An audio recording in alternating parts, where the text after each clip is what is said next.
Hey, what's up y'all? I'm back with another gold slot farm video for y'all.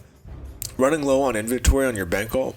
No problem. I've got 4 Transmog farming locations that I personally use that I haven't seen much of, if any at all, coverage, meaning you won't have much competition as far as the inventory you're getting goes. These areas and mobs will also drop a large volume of items, so you'll be able to fill your bags with mod quickly. That being said, let's just get right into it. Starting with my personal favorite, the mobs just east of the Northwatch Expedition base camp in the Stone Talon Mountains have quite the extensive loot table. Paired with the insanely quick respawn times as well as the high mob density, you can get over 100 unique items extremely quickly. Some of the more notable items that drop from the mobs around here are pieces from the Sanguine, Slayers, and Sentries set, with pieces going for as much as 250,000 gold on my server. Some of my funniest loot appraiser screenshots have been taken while farming out here, so I definitely recommend this location to anyone looking to get obscure, high-ticket items that they don't mind sitting on for a little while. The next area that I wanted to show you is the northwestern portion of Desus. Up here, you're just going around killing and looting the Naga. Now, there was actually a better farming location located here, with 4 spawns, but unfortunately it got nerfed around 5 or 6 years ago, so this is the alternative. The Nagas here drop over 250 unique items, meaning that if you spend a while here, you will have more items to sell than you'll know what to do with. While the items that drop here aren't worth as much as the ones from the mobs in Stone Talon near the Northwatch Expedition base camp, you're looking to make profit from volume here. That being said, there are still some notable sets and items that drop from here that have decent listing prices.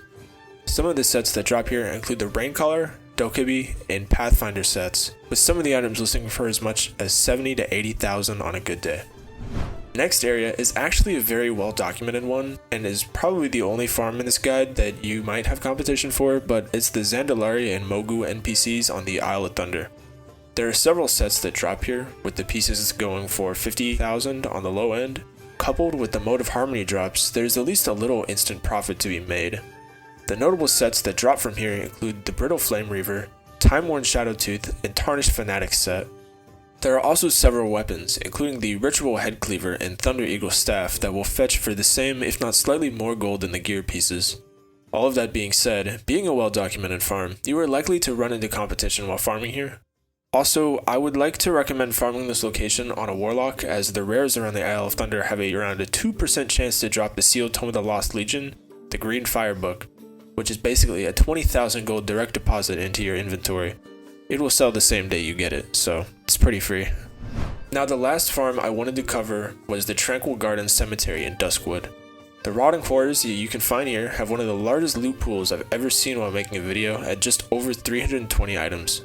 The mobs around here drop just about every low-level green set that you can think of, to include the Seers, Bright, Buccaneers, Forest Leather, and so on.